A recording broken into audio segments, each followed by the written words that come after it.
Hello, I'm Anna.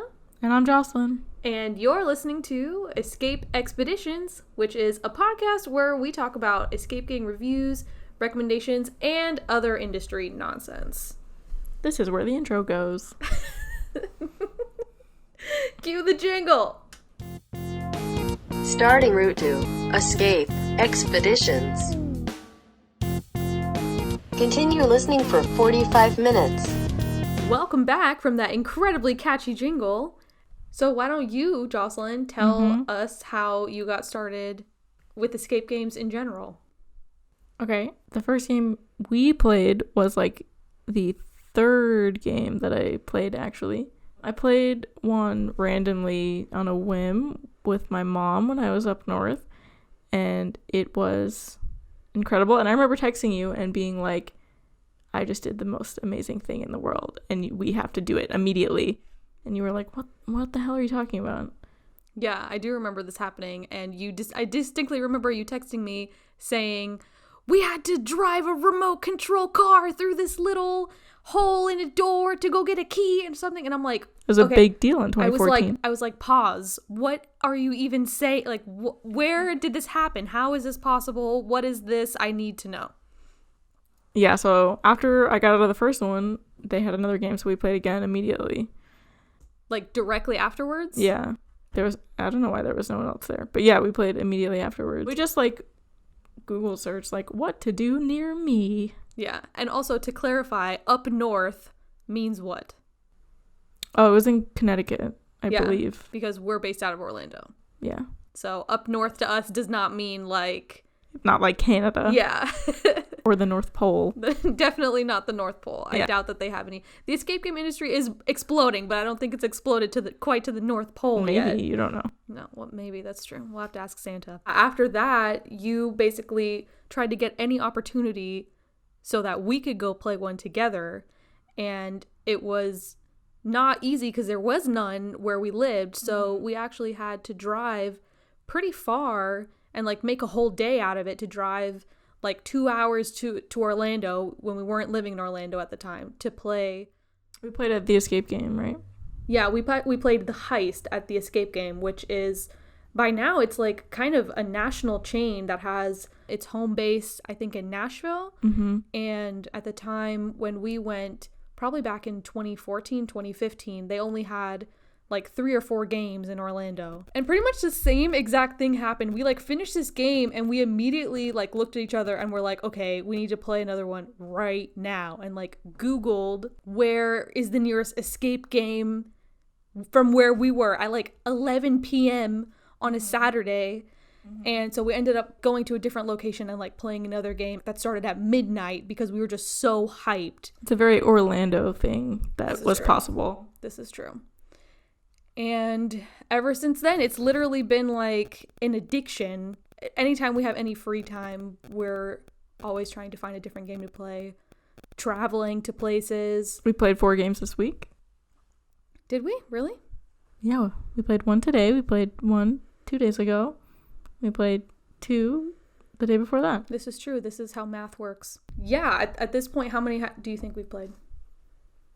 200-ish. Something like that.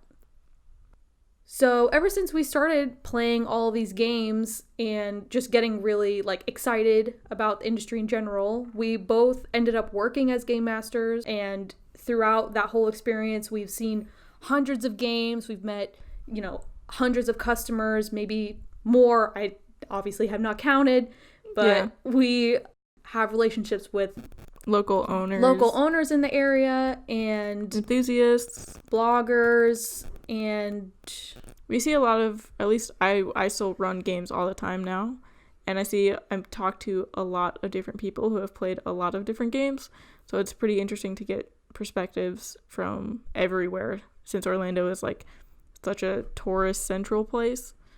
Yeah, absolutely. And whenever we get a chance, we still will travel 2-3 hours driving to go play. We did a whole road trip that took 2 weeks, and we drove all the way to Connecticut and back playing games along the way. So we have been doing this for a long time.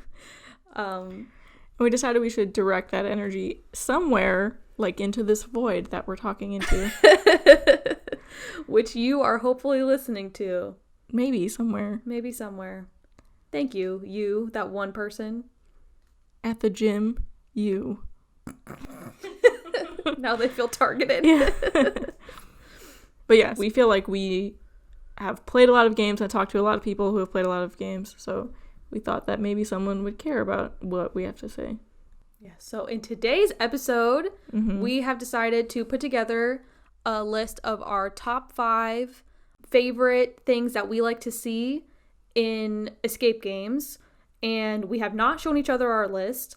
So we've ranked it from, 1 to 5, what we think is the most important. And we'll also throw in a little bit of examples of different things that we really like.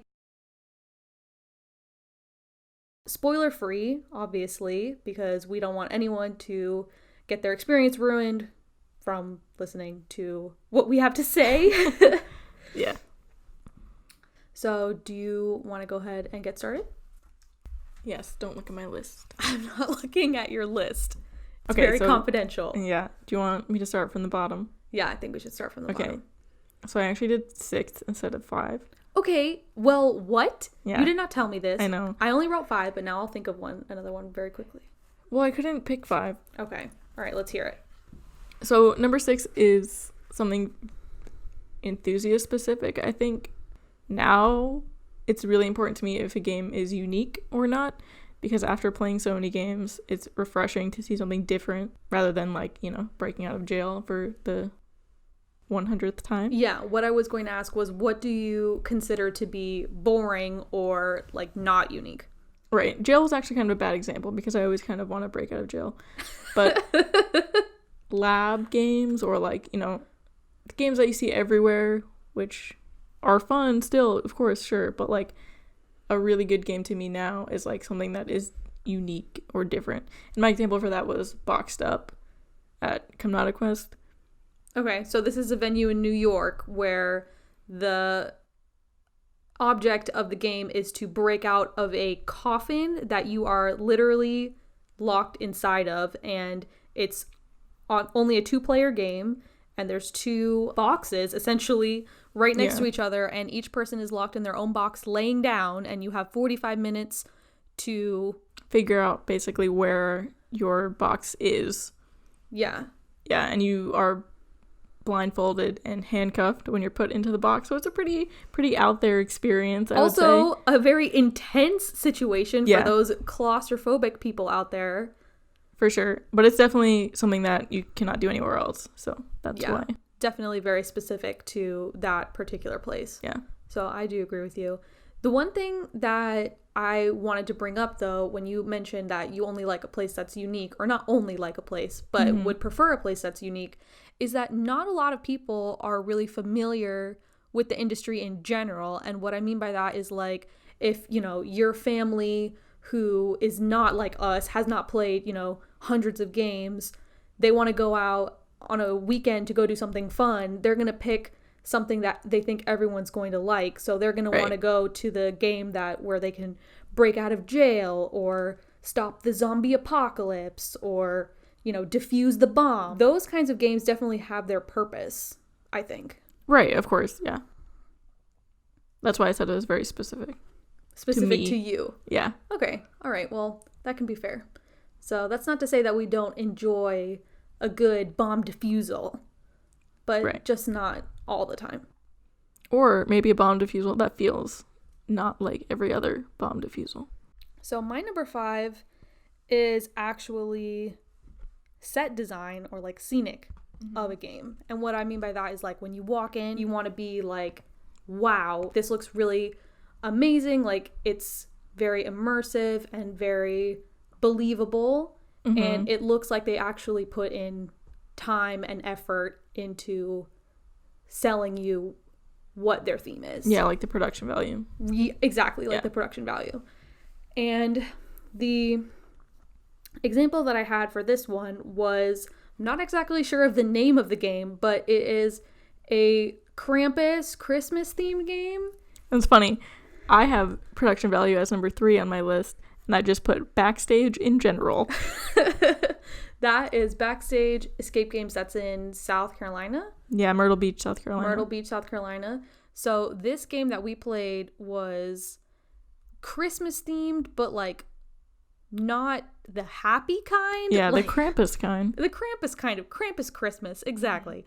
So it's like the monster has come to destroy Christmas or steal Christmas or something. Really, it's kind of funny because I can't remember what the story is that much, but I was blown away by how beautiful it was. Yeah. And the different elements that they had in it to make it feel like you were actually like in the Krampus lair. You walked in and it really had like that moment of like, wow, this is so cool.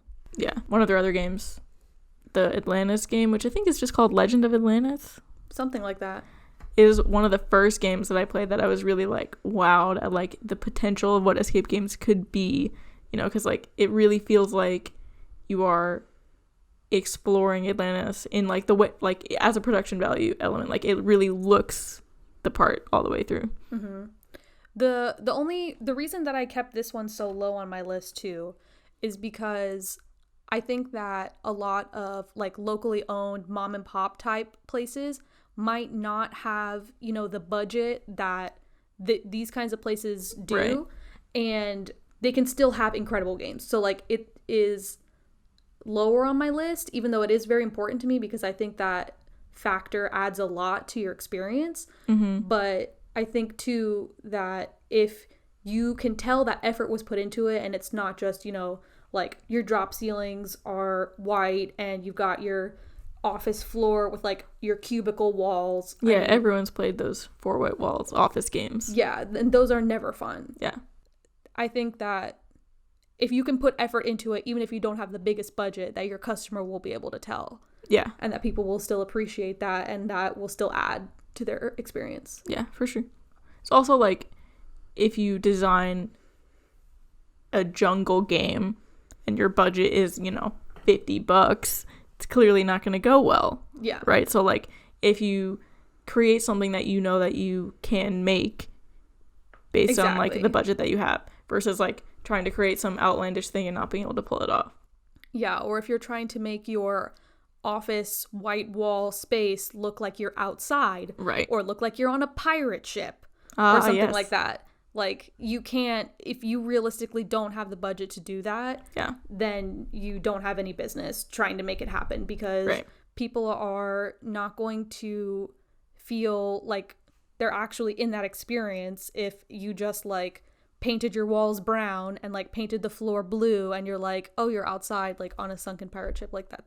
It just does not happen. Right, but I also think the industry itself, we've like watched the industry grow so much that like, you know, maybe 3 years ago that would have been okay, but now people have a lot higher standards as for escape games in general, and like they are growing exponentially. So like once you play a game that's really good, you know, you go somewhere and you play a game that, you know, has blue painted sky on the ceiling, then it's a little not. Yeah, I can totally see that as well. So my number 5 is story, which is really low on my list, I know. I expected you actually to have that as like number 1 or 2 because I'm a story nerd. You come from a film background, a directing background, and I know that storytelling in general is like one of your top favorite things. So I'm actually surprised that you have it so low. I know. I'm going to explain. Please explain. The main thing is that the normal person who's playing an escape game has a very short attention span as to what the story can be. So for me, like the best execution of a story is a simple story that is convincing enough to, you know, explain why you have to do whatever it is you're doing and the amount of time that you have to do it. For example, like, you know, defuse this bomb because it will explode, instead of, oh no, people are coming in 40 minutes. Please escape now. You know what I mean? Oh no, that's a good story right there. Right, yeah. Just have that on your website big. Oh no. You know, I gave you a lot of crap for having it having story low on your list. Yeah, and you do too. No, I have it as number 4, which is like, I guess, equivalent to your number 5 since you had 6. I had 6, yeah. But yeah, I agree. I think that it needs to be like convincing enough so that people will want to play and they have like a reason to want to play. Right. But it doesn't have to be so complicated that it completely gets lost or right, and nobody understands. That doesn't mean you can't have character or, you know, background and all this stuff, and like people can't be invested in the story that you're trying to tell. It just doesn't need to be this like long-winded like spiral of a thing that gets too complicated and you're like, what? I'm trying to open this lock. Yeah, you know what I mean? Like if you have 5 paragraphs of story on your website before your customer even comes in to play your game, like that needs to be edited. Like nobody's reading that. There's no reason it needs to be that long. Right. That's just too much. My example comes with a disclaimer because I work for Doldrick's in Orlando, but my example is Bomb Squad, and because which is actually called what? Yeah, it's called Super Bomb Squad Commando's Awesome. Okay, yes. Just so everyone knows. Yes. Which, if you're ever in Kissimmee, stop by. Shameless plug. Yes. Okay.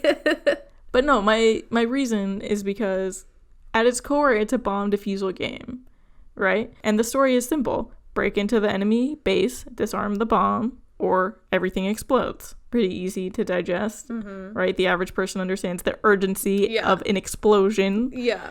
But the way that they tell the story is integrated all the way throughout the game. And there's these little fun characters all the way through that are like, you're almost out of time, in high quality voiceover that is explaining the story, but in little digestible parts. Right. Instead of like, read these 5 paragraphs taped to the wall about Egypt. Yeah, no. Nobody wants to read your lore about Egypt. Right. It's just ridiculous. You shouldn't have lore about Egypt. It's just Egypt. Lore about an entire country. Yeah. Okay. Yeah, sorry. That was stupid of me to say. No, but I agree with that. And I also think that you can still have a complicated story. Like, for example, a lot of venues are popping up now where all of their games kind of run along the same story thread.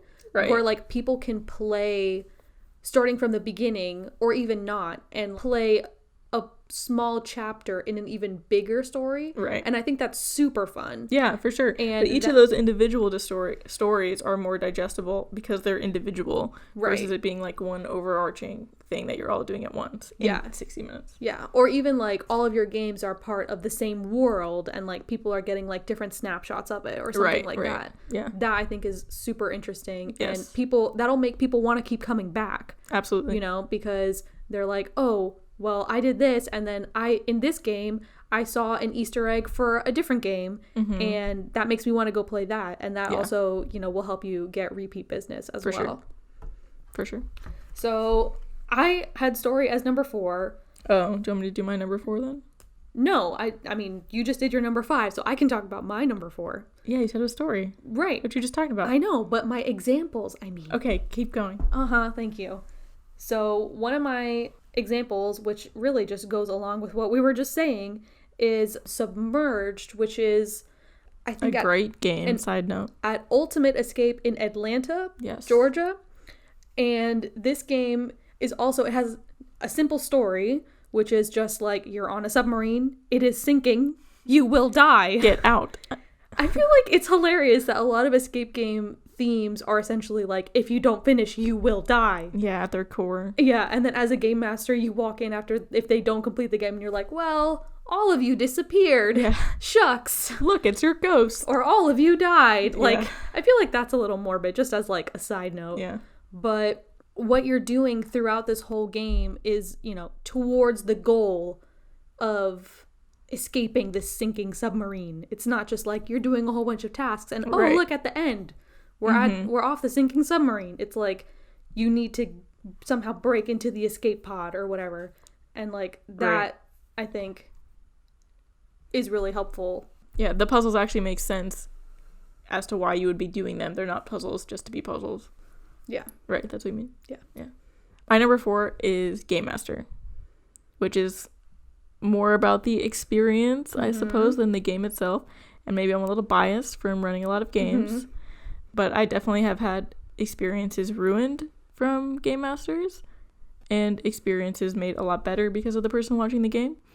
That is less about the design of the game and more about like how the company exists, yes. I suppose. And you know what? I love that you bring this up now, because I have written as my number one customer experience. Yeah, okay. Which goes along with like game master. Exactly. Yeah. Because of what you just said when you said you've had experiences ruined by game master. That is why I think that is my number one most important thing about what makes a good experience, what makes a good game, is how you're treated by the staff, how they maintain the games, how they run the games, how they give you clues. All of that I put as my number one. So go ahead. I'll let you talk.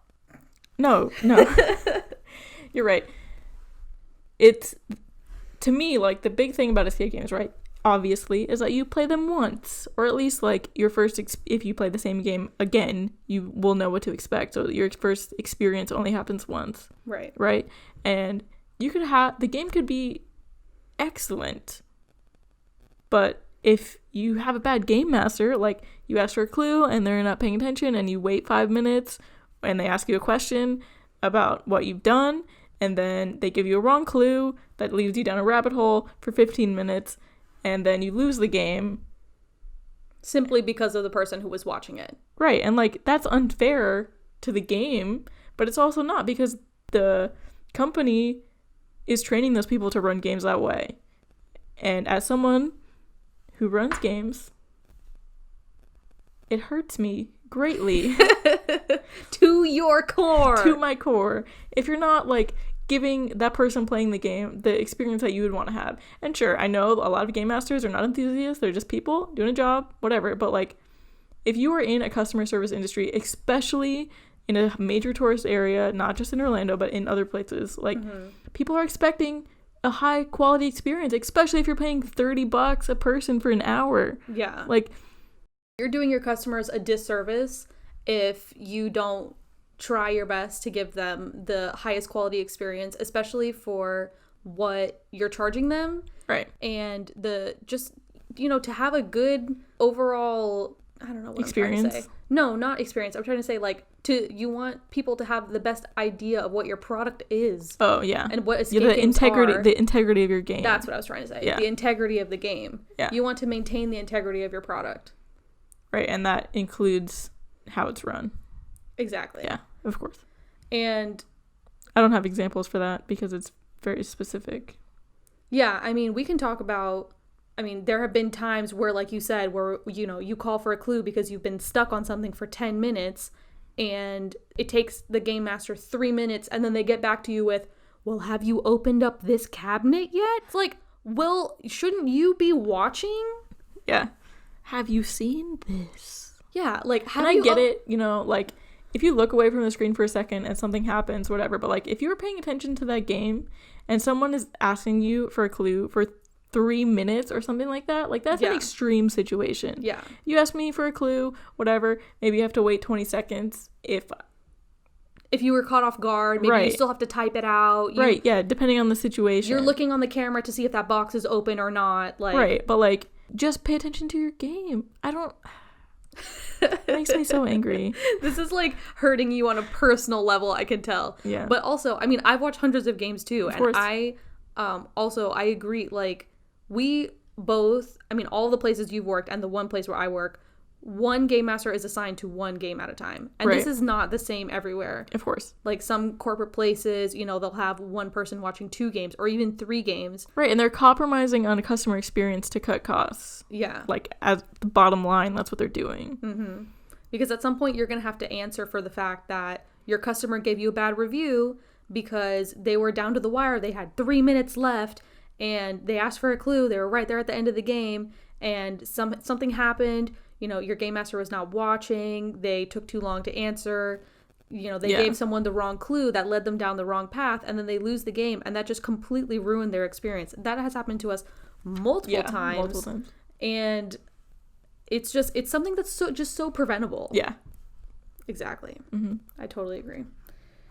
And I didn't have, like, a specific example for this, but one thing I just wrote in general is that I find that a locally owned like mom and pop place will have a like much better customer experience than like a big chain or a place where you can tell that their staff is just overworked. They're watching too many games at once. Like, you can tell when someone pours everything they have into their business that they care so much about the customers more than like someone who didn't. Right. If your goal, of course, you open a business, you want to make money, right? But if you really care that the people playing your games are having a great time, it's going to show. And your game masters will also care. Right. Exactly. Yeah. It also helps if your game masters are enthusiasts, but that is obviously... it's a bonus. Yeah. It does not happen everywhere. Yeah. Okay. My turn? Yeah, 3. So, number 3. So, my number 3 is actually immersion. And now that I think about it, it's kind of a not so good thing to have as number 3 because we pretty much have been talking about it. It's like, number 2 for me. Alluding to it throughout. It's number 2 for you? Yeah. Cool. Yeah, so what I mean by this is like, you know, when you are put into that room, how authentic do you feel the space is? Like, do you think that you're actually there? Like, is... Not just the space, but the whole experience. Yeah, obviously, like, the walls around you, like, how authentic does that feel? But also, how does the story fit into that? Like, do you feel like you're actually integrated into the story, or do you feel like you're just in a room solving puzzles? Right. And with that also comes game mastering as well, because if the way that a clue is given could completely break your immersion, if, for example, you have someone like standing in the room who's not in costume or not, you know, part of the game at all. Just like hanging out. Just to like hanging out. Yeah. On their phone. Yeah. And you ask them for help, like, oh, like, I'm trying to defuse this bomb, but let me just ask this random person that's standing here, like, what I should do next. And they're like, oh, yes, have you tried looking at the poster on that wall over there? It just completely, you know, breaks your experience. Like, it's very disjointed. Yeah. So I think that places that have a good, like, a seamless flow of clue delivery and a seamless flow of puzzles that actually fit in with the story, for me, that is super important. Do you have an example for that? My example for that is actually Netherworld, which is in... It's mine too. Atlanta, Georgia as well. It's yours too. Oh my god. This is going great because we're agreeing on everything and we have the same examples for everything. Which one are you going to talk about? Because I wanted to talk about Sasquatch. Yeah, that's the one I put too. Yeah, so there is an incredible 10 out of 10 amazing Sasquatch game. Yeah, if you are anywhere near the Atlanta area, just driving through, maybe you're on a plane, you want to parachute out, you know, anywhere in the surrounding area. Just doing a casual skydive. Yeah. You should check out Escape the Netherworld. Escape the Netherworld. And they had this incredible Sasquatch game where it was just... It literally felt like I was in the woods with a Sasquatch that was trying to destroy me. A real Sasquatch, guys. Not a projection of a Sasquatch, okay? Like, it really felt like you were in there. In like a cabin in the woods. In a cabin with a Sasquatch. It was just incredible. And their clue system was awesome. It was like that walkie-talkie radio situation. Very integrated, but not in a bad way. I know people hate walkie-talkies, but you were like, it was supposed to be like you were, I'm sorry, I'm talking through your thing, but you were supposed to be like in the woods, so it was like a park ranger kind of situation or something, and they were like, it was in character, in story stuff, not just like, have you looked under the desk? Yeah. You know, so it was really cool. We left that game and I felt my mind like exploding of just sheer happiness. Like it was just so amazing. And I still haven't played anything like it. This conversation is making me want to get in my car and drive to Atlanta to play their new game that they just opened. Yes. But where was I going with this? So immersion. I still am talking about how it is number 3 on my list. For you. Do you have anything else to say? Because immersion for you was what? Number 2? Number 2. I have another example. Yeah, go ahead. Sure. So I also put Robbery That Changed the World. for immersion, which is another Komnata Quest game in their Brooklyn venue, which I think it's not there anymore, actually. I don't know. They had some kind of fire code situation where they had to shut down a lot of their games, which is very sad. Yeah, but Robbery That Changed the World is a robbery game, as it sounds. But I played a lot of robbery games that do not feel like robbery games. They feel like puzzles in a game that is loosely about getting money. You know what I mean? Like, we're in a rap song now. Get the money. It really was like you had the puzzles that you had to do were what you would actually have to do if you were doing that. And there's a couple of them that were awesome. I don't know if I can't spoil them, but the game doesn't really exist anymore. You know, I'm going to have to disagree with you on this one because there's one puzzle in that game that I can remember that was like super immersive and very cool. And yes, if I am actually robbing someone, I would do it. But the rest of the game just like fell flat for me. Like, it's just because you were frustrated during the whole thing because we weren't doing very well. That's not the game's fault. I suppose, but the beginning, not the puzzle that you're thinking about, but the way that you start the game is super cool. Is yeah, incredibly immersive. Yeah, I do agree with that. Yeah, but yeah, okay. I suppose it is a good example of immersion. It's just really not my top 10 game. Like, I was just that's why it did not affect me in that way. Yes, okay. Would you like to list something else that did? I did. Sasquatch at Escape the Netherworld. Plug again for Escape the Netherworld in Atlanta, Georgia. Please check out Escape the Netherworld, who did not sponsor us. We just like them. Yeah, we really do. Anyway, I guess I could talk. You could talk about number 2 is immersion. Did you talk about your number 3 already? My number 3 was production value, which I also already talked about. Oh, this is true. All right, so now it's just up to me to tell you my number 2. Yeah. Which is puzzles. That's my number 1. Mm-hmm. I figured because I knew when I was writing this list that our lists were going to be incredibly similar, and I was not wrong. So when I say puzzles, what I'm talking about is not just like, put together this jigsaw puzzle. It's like all of the experiences and all the tasks that you have to do in order to escape the room, defuse the bomb, escape jail, whatever you mean. Find the secret antidote. Like, kill all the zombies, whatever. Yeah.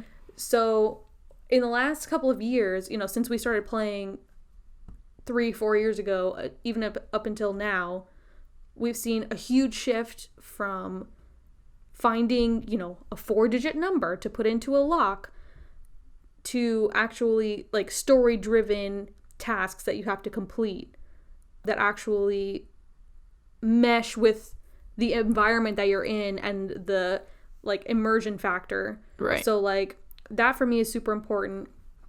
And also having a mix of easy puzzles, medium, and difficult. Because, not everyone that goes to play the game is going to be like us and like immediately look at something and be like, oh yes, like I have to do this.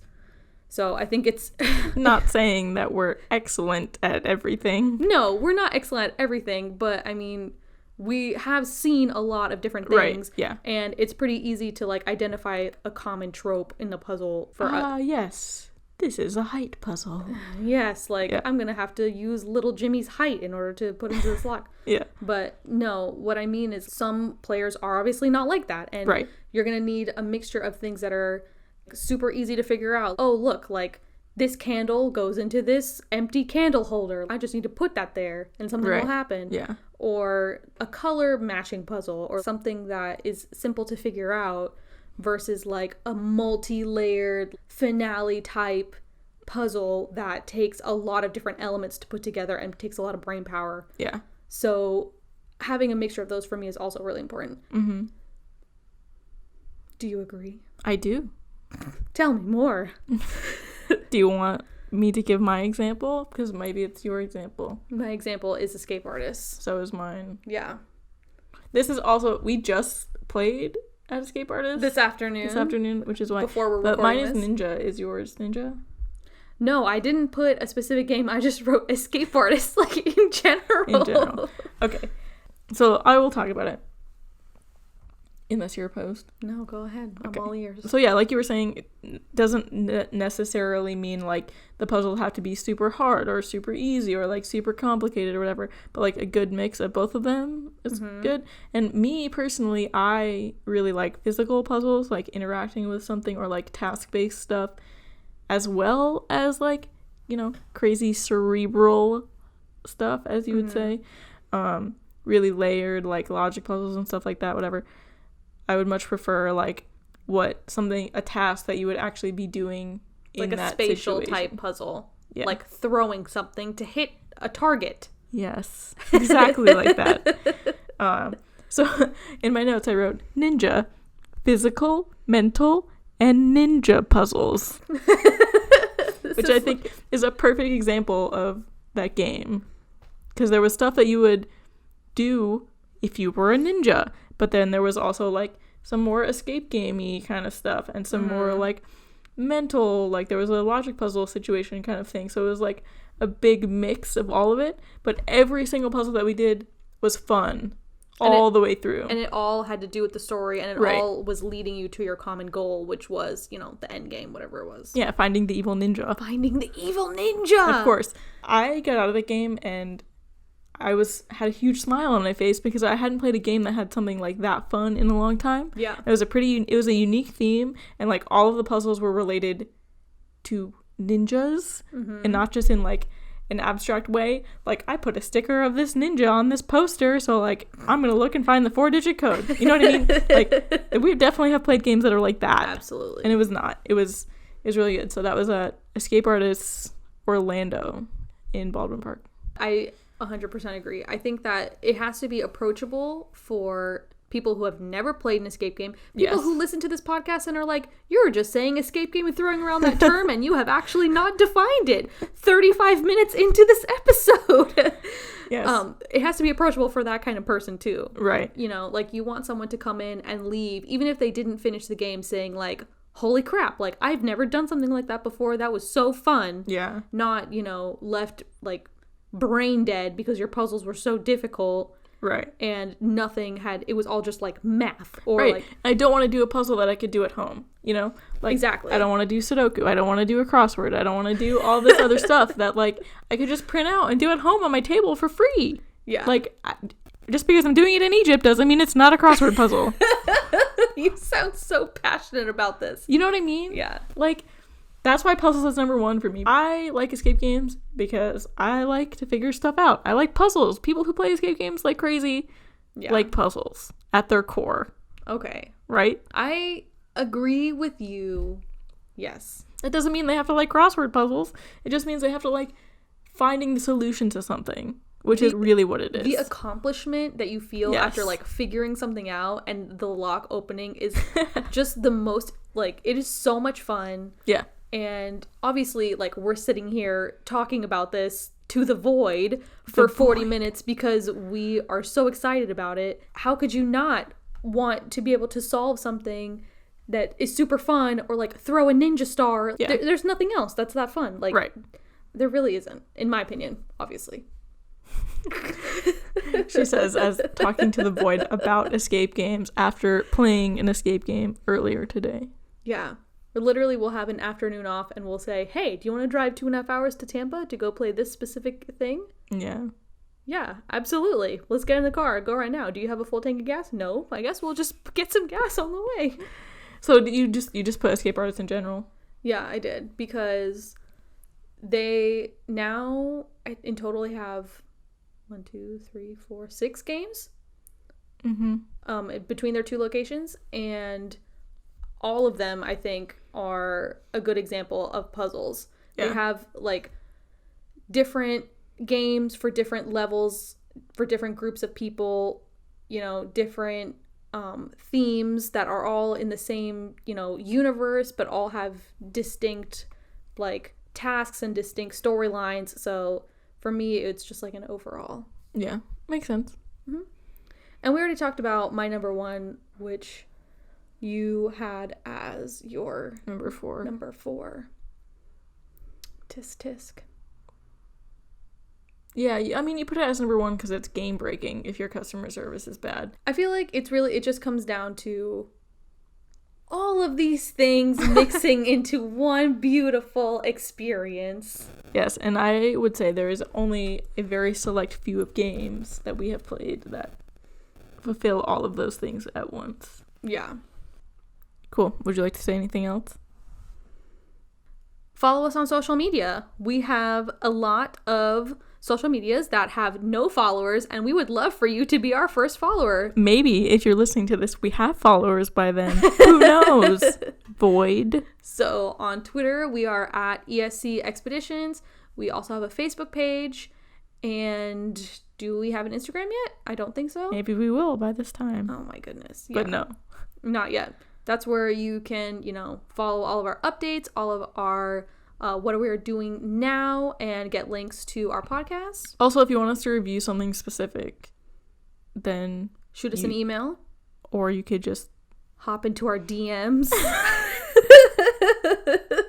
Anna didn't know how to use Twitter until earlier today. No, I'm very new to the Tweeterverse. I don't know anything about it. I asked Jocelyn earlier what I should put for our first twit. And she said maybe you shouldn't call it a twit. Anyway, yeah, so if you have a request about games, chances are if they're in the southeast area, we probably have played them, or at least heard of them, and can find someone who's played them. So yeah, absolutely. So until then, Void, we have had a lot of fun talking to you today. Thank you for listening.